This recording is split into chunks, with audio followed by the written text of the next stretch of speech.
Good afternoon. It's good to see everybody. Everything is going well here, and I feel like I have a lot of information to provide you all as an update today. Today, to change things up a little bit, I've invited a couple of special guests. We have Katie Lay, who was our development director here, and I was also expecting Rod to come and give us an update on the infrastructure work, but if he doesn't make it, I'll be able to give you that information. So the lightning is starting to crack, and so it's obviously an afternoon in the summer in Florida. But as we hear that crack, we want to keep those in Louisiana and Texas in our prayers. Nobody wants a Category 4 hurricane anywhere, and so I hope that everybody up there fares well. So with that, Katie Lay, did I say Katie Dively earlier?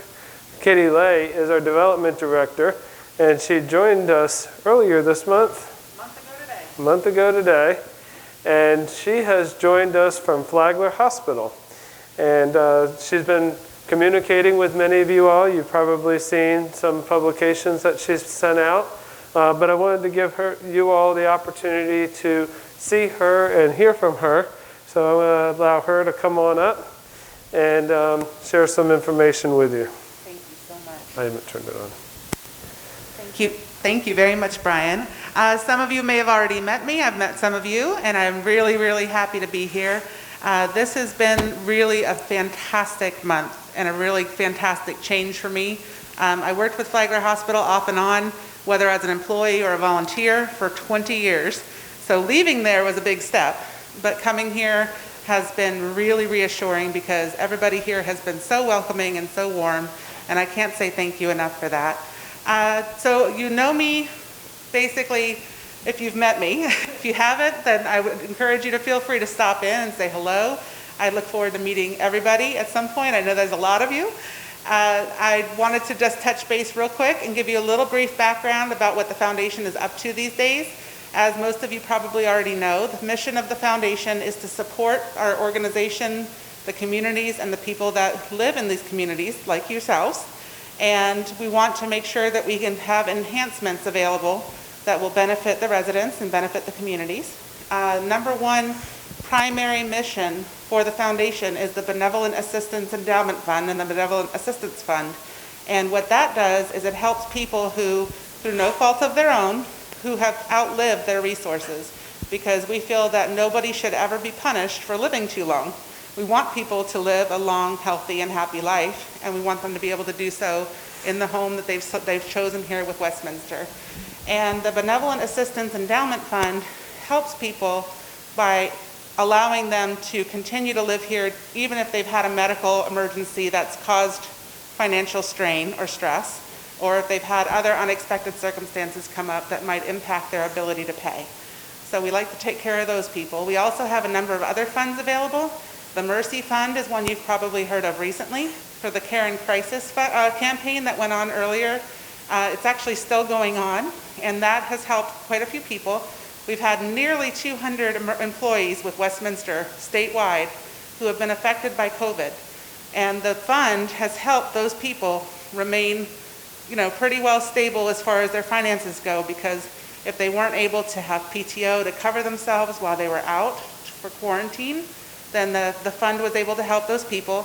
And I would like to bring to the point that almost 180 of those people have returned back to work and are doing very well and healthy. The others are obviously still recovering. So that's a great fund. It actually started because of an employee who had an emergency in her family years ago, and her home burned down. And the residents and the employees of the community that she worked at all came together to help support her.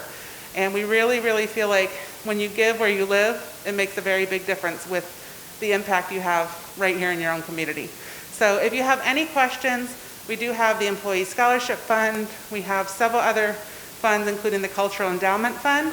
But if you have any questions about giving or just those funds in general, or if you'd like to discuss any kind of planned giving for your personal future, your plans, Please feel free to stop by and visit me. My office is located right next to the beauty shop right here by the River Lounge, and I would look forward to meeting you. Thank you so much. I appreciate you giving me this time. Thank you. Thank you, Katie. The Mercy Fund really has been a great relief to a lot of people. And as I've been on the resident council president calls, a number of the resident council presidents are interested in the activity of the Mercy Fund and how it's administered. And I just wanted to clarify, there's been some changes throughout the time, but the way that that is administered is that the employee uses their PTO for their first 5 days of being out related to COVID, and then if they're out after that, then they get the Mercy Fund to give them their pay, you know, for the days that they're out. So that's been a real blessing to a number of people, and we're glad to be able to help support them in that way. We are almost at the end of the month, and I know that a lot of people are interested in occupancy. As of today, we've had 4 move-ins in the month of August into independent living. That brings our occupancy in independent living to 93.5, so that's doing very well. Our assisted living has had 1 vacancy, and there's 2 more anticipated by the end of the month, beginning of next month. So some opportunity in assisted living. And then in our health center, we've experienced probably our lowest occupancy in the month of August, and it appears to be consistent with last year, August as well. So even without COVID last year, August was a month where occupancy was not as great, but with the amount of elective surgeries that are not taking place and the dynamics around the coronavirus, you know, the occupancy is down. But what is also contributing to our occupancy lows in the health center is the vacancies on the 2nd floor, which is our long-term care residents as well. So we do have a long-term care resident admitting today. We are expecting 3 admissions today and other admissions throughout the rest of the month. So we're planning on getting back to normal realms here shortly, but we have been lower in the health center in the month of August. I wanted to, you all probably saw that podiatrist services are open to all 3 levels of care, not just essential visits, so the podiatrist is coming on campus. We are also getting ready to resume our resident volunteers for the country store. So that will probably start September 1st. Laura and Pam are working with those that volunteer in the country store to be able to keep the same hours as what we have right now and have that staffed by the resident volunteers. The other thing that is closely related to the country store is our boutique. And we want to thank Elaine Gillespie for her years of service of administering the boutique. But it's now time for a transition, and she's looking to pass the baton.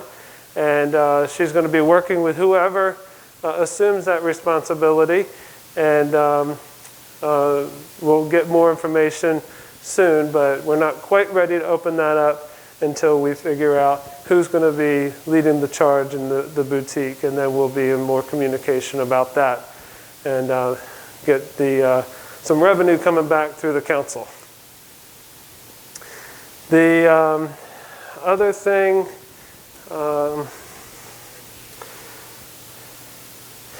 that, can't even believe I had to look at my notes for this. The other thing that is probably the most exciting thing that we're getting ready to do tomorrow is assisted living haircuts. So this has been a big request from residents. There's one particular resident that calls me every week asking if he can get a haircut, that it's getting very long, it's been all this time, he's had a birthday, all these different things know all about it, have talked to some family members that are requiring haircuts for their parents as well. And with the way that the emergency order is right now, it's probably not something that, is endorsed, from a black and white perspective. But with the amount of time that this has been going on and those residents not even being able to get their haircuts, we've come up with a procedure that we feel pretty confident about, so confident that we're doing it. And that is that we were tested on Tuesday. We got our results back today. Both of our beauticians were negative. So with their negative results, we're going to allow them to go into assisted living and go cut the hair of the residents that want to have their hair cut. We're not going to bring them out. We're not going to bring them to the beauty salon, but we are going to go in there and at least cut their hair and show them attention in that respect. So I'm very proud to be able to report that. Marilyn and Elaine and the beauticians and I are working closely together to make sure that this goes off well. So I want to thank you all for how you all have been handling the infrastructure project, not only in the past, and maybe you're well practiced at it by this point, but there's been a lot going on in between B and C garden apartments, and there's also been a lot of progress. If you walk or ride down Main Street, you see the progress that's been taking place. But the part that's probably been impacting you the most is not having access to the north part of our campus out here along the creek. And you've probably seen the big ruts that are out there from the heavy equipment that's been going back there. And they had to cross over the sidewalks and everything. So at this point, we're not going to reopen that. We do have a plan. The week starting September the 7th, which is Labor Day weekend, of having the concrete replaced from where the work's being done down here to the end of the auditorium. And once we get that done, then we will be able to open up the perimeter of the north part of the campus, where you can walk on the outside along the creek and then come back along the side of the building. But you will still not be able to get into the middle sidewalks that are out there. But I know that this is a treasured and valued area of our campus, and I want to try to enable you to be able to get back out there as soon as possible. So that's when that's going to be taking place. Then we will repair the sidewalks that are in the center part, and then once that is done, you'll be able to have access to all of it. And then the final part of the concrete work will be redoing the concrete in between B and C. So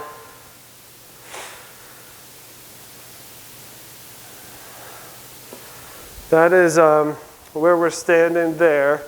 The next part of the infrastructure project that we met on today will be starting that week of Labor Day week, starting on the 8th. And that is when they're going to be putting in the 40-inch, 42-inch pipe back there in the road that takes you back to the health center, the dining, the kitchen, and all of that.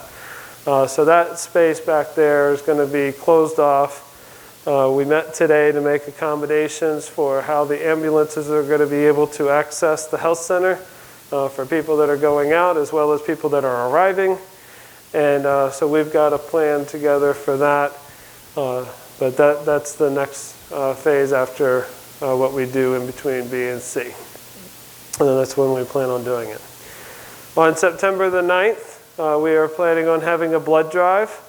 There may be publications out there about this already, but the Blood One bus will be out by the maintenance department right inside the gate by Creekside.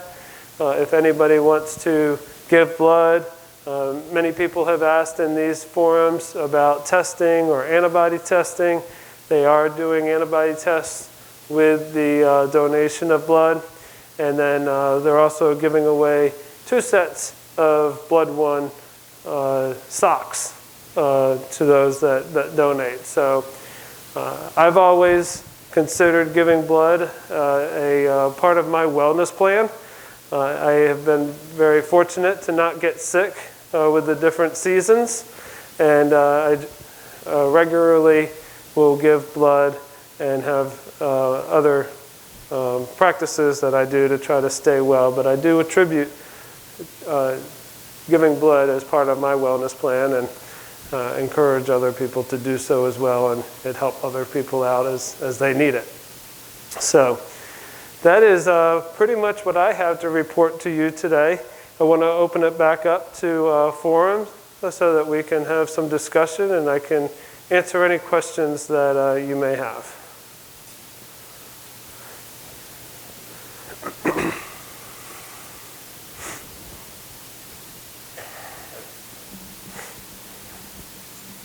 I'm wondering how we stand with the hiring freeze.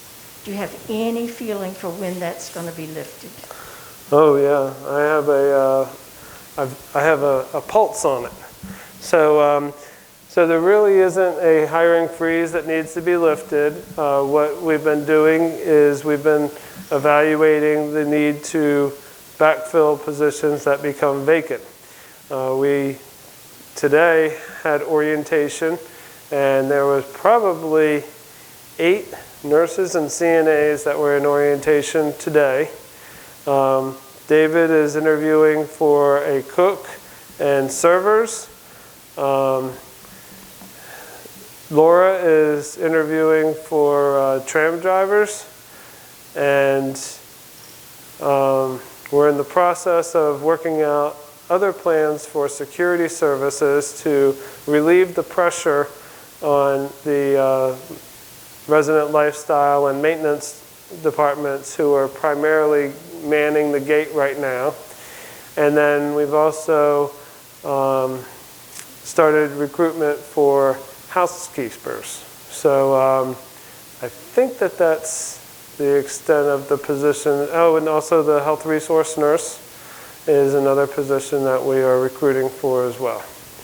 So we've got requisitions out there and ads out there to be hiring people in most every department. Yes, ma'am.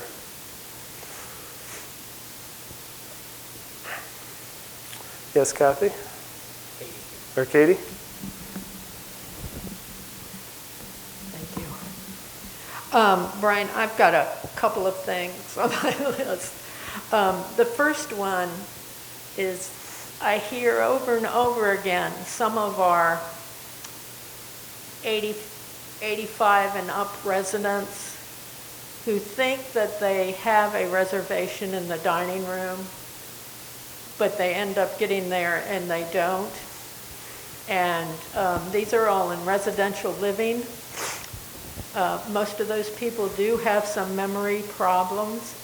I think they get confused about whether they just thought about calling or calling and didn't call, or what it is. But and then by the time they finish their dinner, they forget to check with the dining staff about putting them on the list for the next dinner or lunch. Is there any way we can simplify the process by reserving more days at once, or have somebody in the dining room just take the reservations for those people? Because they, the ones that have talked to me, they don't have smartphones or computers or anything. And several of us are already helping others make reservations. So. Well, I think that we are all susceptible to memory lapses, and that it can happen to the best of us. And David and I were having a lunch meeting in the River Lounge today when a resident came back who shared with us exactly what you just shared. And in our conversations with this person, I believe the consensus or the thought was that maybe rather than trying to remember to do it every other day, just always do it every day for 2 days out. And if we get into the habit of just making that reservation on a daily basis, then you wouldn't have the problem. The intention behind making only 2 reservations at a time is to allow everybody the same opportunity to be able to come to the dining room. I did ask David, how many people are we turning away on a daily basis? And he said, we're not turning away people on a daily basis, and if we are turning away, it's very few. So we are open to looking at how we can refine this process. We just became aware of the circumstance in which you referenced today, so I'm sure he's working with his team to see what he can do to make it easier on people.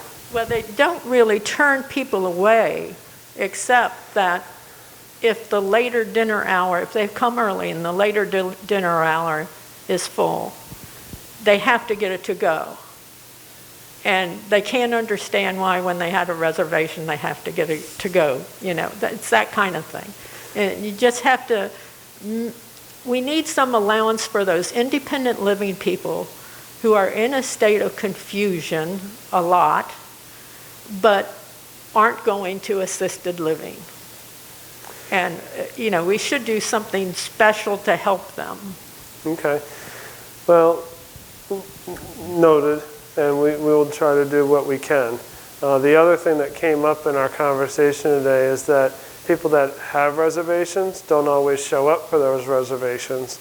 So there have been people that have come thinking that they had a reservation that were still able to sit because other people didn't show up. So for the most part, I think it's working well. I think your point is well taken, and we'll see what we can do to try to help people out, and especially those that might be habitually forgetting. Okay? I think she had another question. My list for Magnolia. When will the gates for Eastwood and Creekside be fixed again? We've all lived in Florida for some time, and I think that we're all familiar with the, how do you say this, the occurrences of people not showing up when they're supposed to. So I asked Rod the same question yesterday, and he told me that they were supposed to have been there Tuesday, they were supposed to be there Wednesday. He's like, but don't hold your breath. And he's working on a new gate company to be working and maintaining our gates. So I did notice today that they weren't fixed yesterday, and I guess it's any day that could be fixed. It's about the cart driving again. Yes, ma'am. We really need to get residents trained on their carts and maintenance trained on their carts. Maintenance habitually blows stop signs and go too fast. The residents, this week, our first week back riding around again after a quarantine, the tram almost got hit by a person who wasn't being careful, maybe going a little too fast in their car. It was a resident. So I really think we need to have a special training session and review, maybe, call it a review of proper cart driving and procedures. Yes, ma'am. You probably saw in my letter last week that I did follow up on safe driving practices, as I told you all I would. That letter is addressed and distributed to both residents and employees. So it doesn't just go out to one group. And we do have some driving assessments that do take place on campus. And how widely we end up utilizing those assessments, is maybe a topic of discussion in the future. But if there are any occurrences of unsafe driving, we would be referring that person to the driving assessment opportunities that we have on campus. We need a class. We need a class. And even rules of the road, again, very specifically when to be cautious. Don't go over X speed limit, that kind of thing. What Katie is saying is that we need a class, and there needs to be rules of the road and reinforcing what speed limit we should not be going over. And I can work with the leadership team on how we would go about that. So I'll talk with them and see what we can do.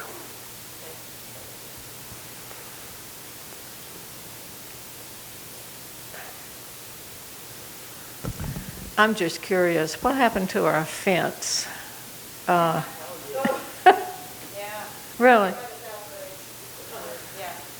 So I got an email about that this week, and one of our contractors obviously ran into it, and that contractor's taking responsibility for fixing it. We need to get the gate in or the railing in before we can get that repaired. Okay, all right. Well, I would also like to say that at the end of the evening, somebody really needs to talk to some of the staff about their speed. A class is not going to stop their speed. They're going to, something really needs to be done as far as, I don't know what it is, but you've just got a lot of speeders around here. Well, maybe we'll put a governor on the golf carts, the staff golf carts. We'll start with rods.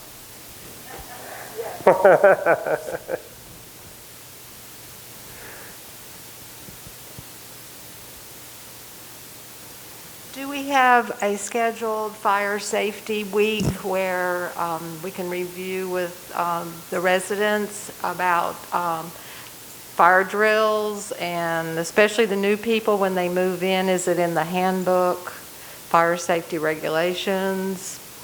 Because I've been here almost 5 years and we've only had 2 times the alarm went off and a lot of people weren't sure what to do. Okay. Rod, would you like to address that? Yes, sir. Good afternoon, everyone. Come on up.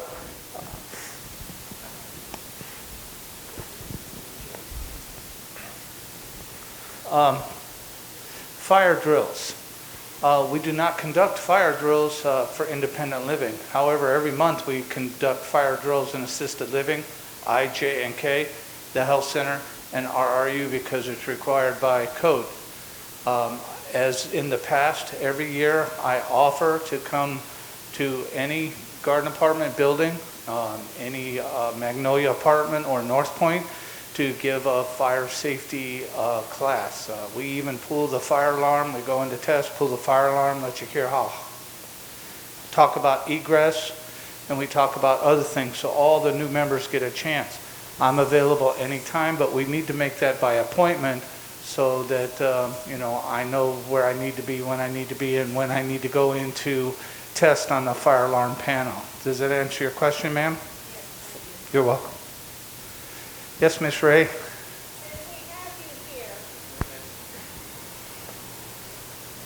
Since we have you here, going back to the carts and the issues with safety and stuff, I've noticed since we're working between B and C, and we have a whole lot more traffic on Main Street, that curve around the corner up by Kumquat could really use one of those round, see around the corner mirrors, where there are so many close calls there right now.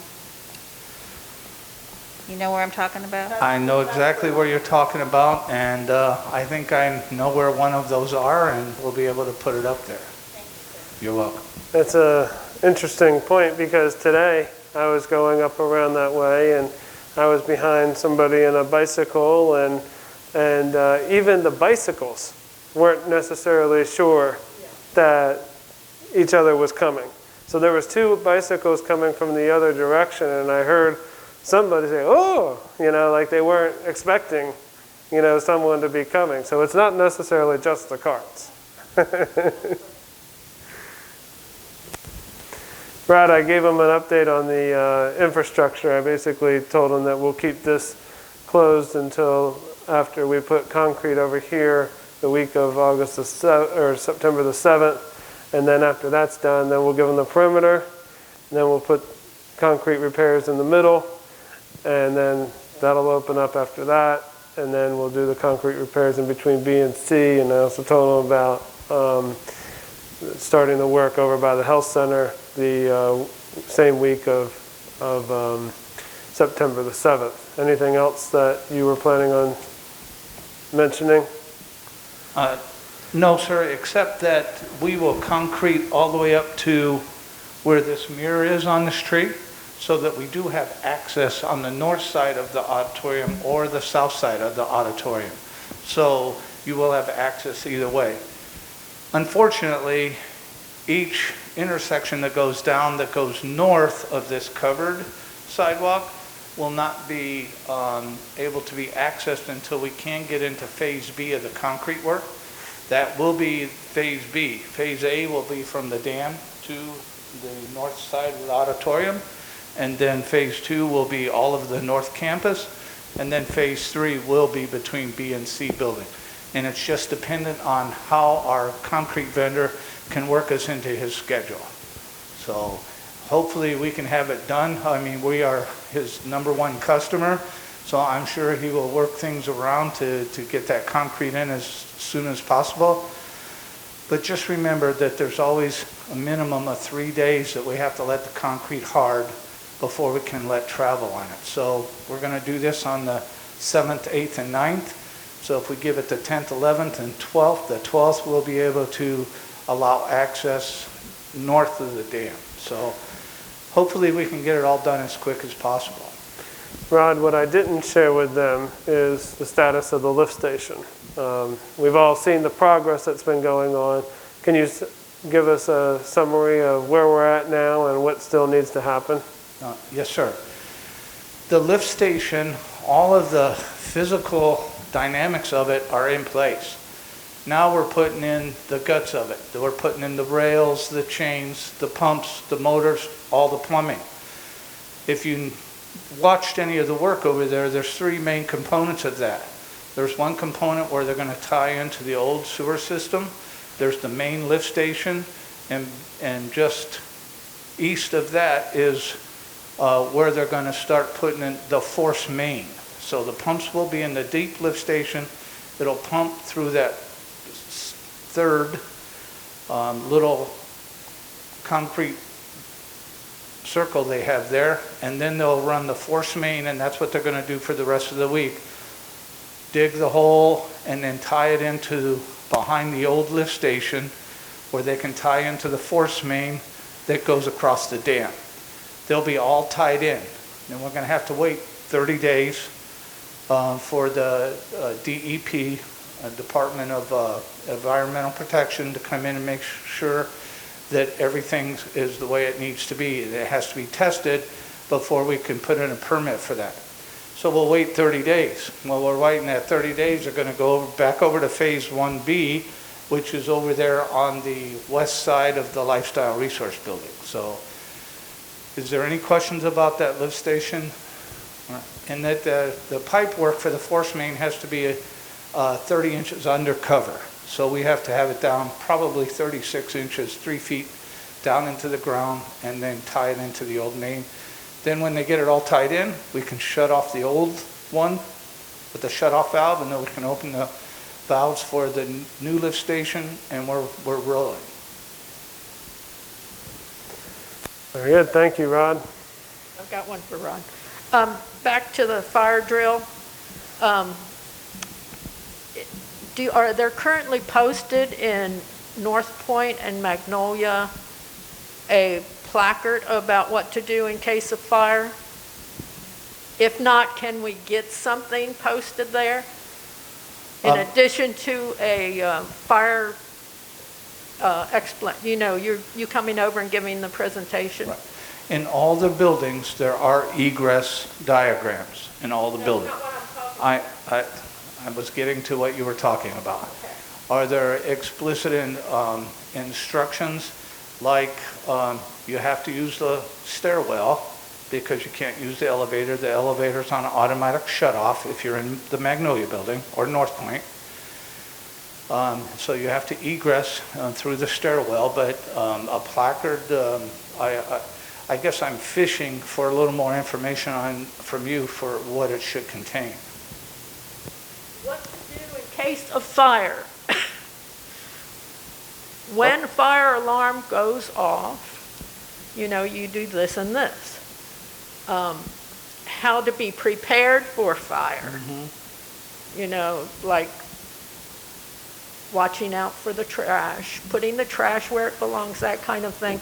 Those kinds of placards, because we have a lot of old people here, Rod, and it helps them if they have a place they can see in writing.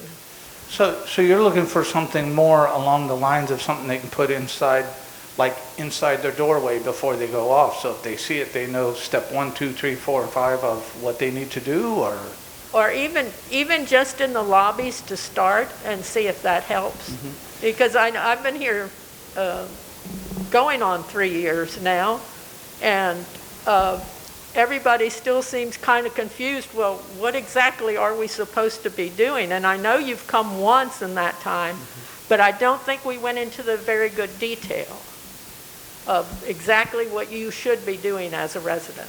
Yes, ma'am. We can put together a little placard and get that put up. I'm sure that would be helpful. Rod, I think that one of the garden apartments had the fire alarm go off early this week, maybe on Monday.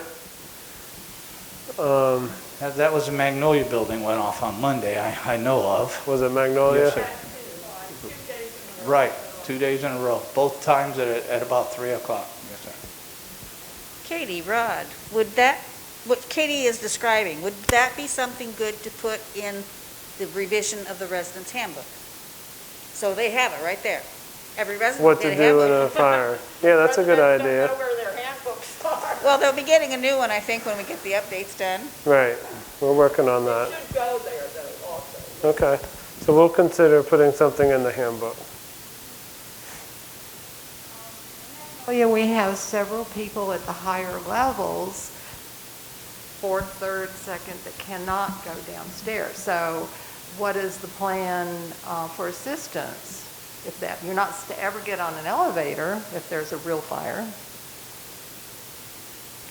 There are mechanisms to be able to slide people downstairs, but I don't know if we are equipped to be able to do that in independent living. And I have to agree that we understand that we have residents that aren't as mobile as they need to be, and we will provide whatever assistance that we can, and we'll usually start at a top floor. If we actually have a fire, both Monday and Tuesday, we knew that it was a bad smoke detector, because the first thing security is going to do is they're going to go to the fire alarm panel in the building, and it tells us exactly what's causing the fire alarm to go off. So we knew it was a smoke. And then we tried to tell everybody, it's okay, it's just a bad smoke detector. Fire department is on the way, because they roll. They just start rolling. And even if you do get to them before they get here, they still come, physically check it. We are not allowed to turn the fire alarm system off. We can silence the alarm, but we cannot turn it off. Once they get there and they realize that we just had a bad smoke detector, then they can authorize us to silence the alarm. They make sure everything's okay, they pack up and they take off. So if we have a fire during the day, we've got an entire maintenance staff. We actually have first responders available. Every golf cart that you see that has a fire extinguisher on it is designated as a first responder. So when we know that there's a fire, we all go to that particular area and do whatever assistance needs to be done. In the evening, it's a little we have a lot less personnel here. We have security, and then as fast as we can get other maintenance staff to come in to assist if we need something, if there is a real incident. So, but we will be there, and security's sole purpose is to assist residents that are having difficult times getting up and down stairwells.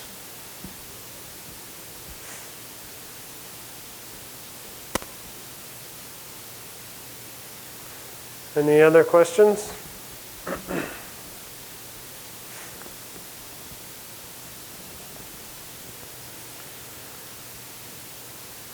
All right. Well, it seems like August just started, and here we are at the end. So we can look forward to the fall coming shortly, and hopefully we'll continue to see continued decreased cases with COVID, and a light at the end of the tunnel of maybe getting back to some sort of sense of normalcy.